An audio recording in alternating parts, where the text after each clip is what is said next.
a Chicago office building, the elevator still stops on floor 9. That wouldn't be unusual. Except floor 9 was sealed shut in 1974. No doors, no offices, no hallway. The floor was removed from the building decades ago. And yet, late at night, the elevator still goes there. Sometimes the doors even open.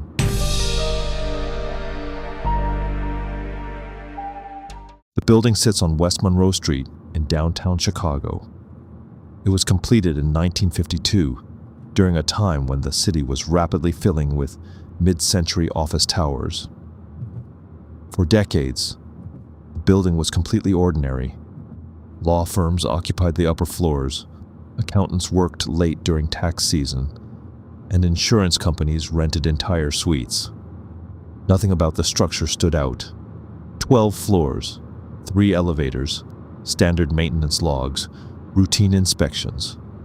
But older employees remember something that newer tenants rarely notice. On every elevator panel, between the buttons for 8 and 10, there is still a button labeled 9. And that's strange, because according to the building's official records, floor 9 no longer exists. In the winter of 1974, a fire broke out on the 9th floor. According to archived maintenance reports, the fire itself was relatively small. It started inside an electrical room and was extinguished before firefighters even arrived.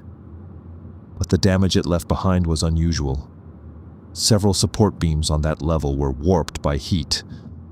Parts of the ceiling collapsed, exposing structural elements that engineers said were difficult to repair without shutting down large portions of the building.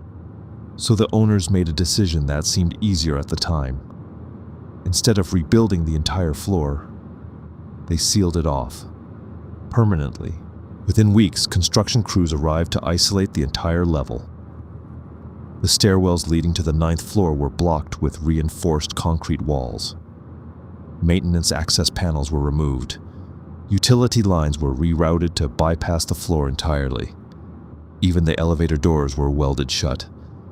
By the end of the renovation, the 9th floor had effectively disappeared from the building.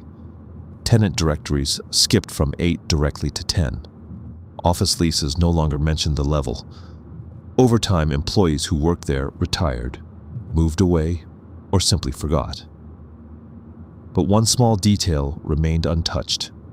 Inside every elevator, the button for floor 9 was still there. For decades, nothing unusual happened.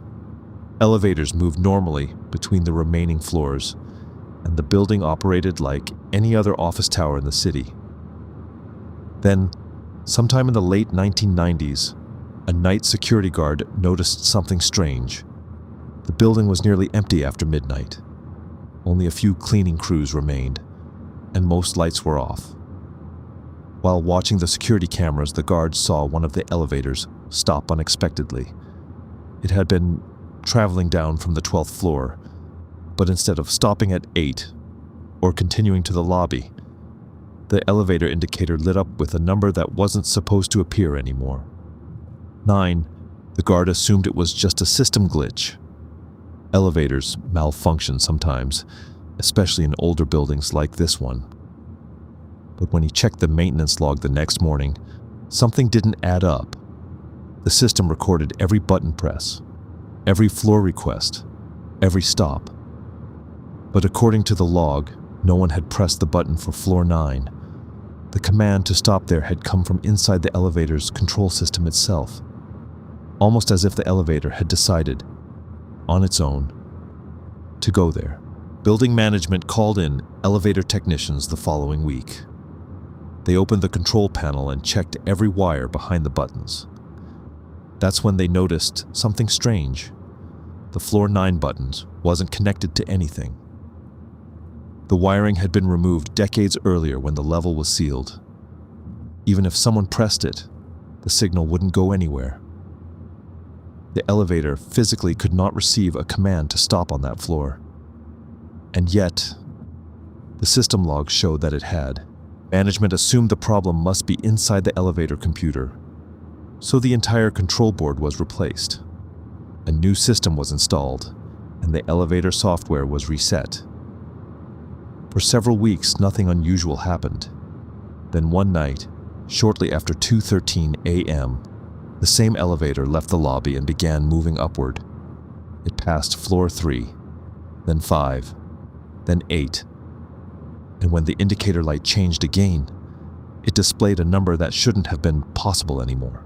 When technicians dug deeper into the building archives, they discovered something unexpected.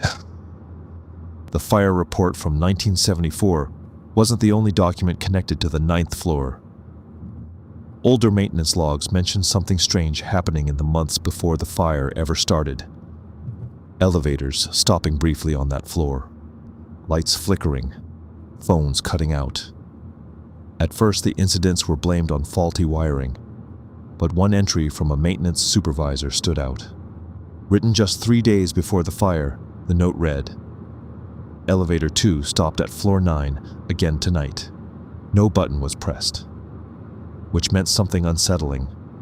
The elevator had been stopping there. Before the floor was ever sealed, the elevator stopped. The doors slid open slowly, but there was no hallway, no offices, no lights. Just a solid concrete wall, less than a foot beyond the threshold. Whoever had sealed the floor in 1974 had built the wall directly behind the doors. The elevator shouldn't have even been able to open there. But according to the system log, the stop had lasted exactly 6 seconds. Then the doors closed again, and the elevator returned to the lobby. After that night, the stops started happening more often. Not every night, but frequently enough that security guards began to notice a pattern. Almost every time the elevator stopped at the sealed floor, the time was somewhere between 2 o'clock and 2:20 in the morning. The same window, night after night. Maintenance crews checked the system repeatedly, but they could never trigger the stop during the day.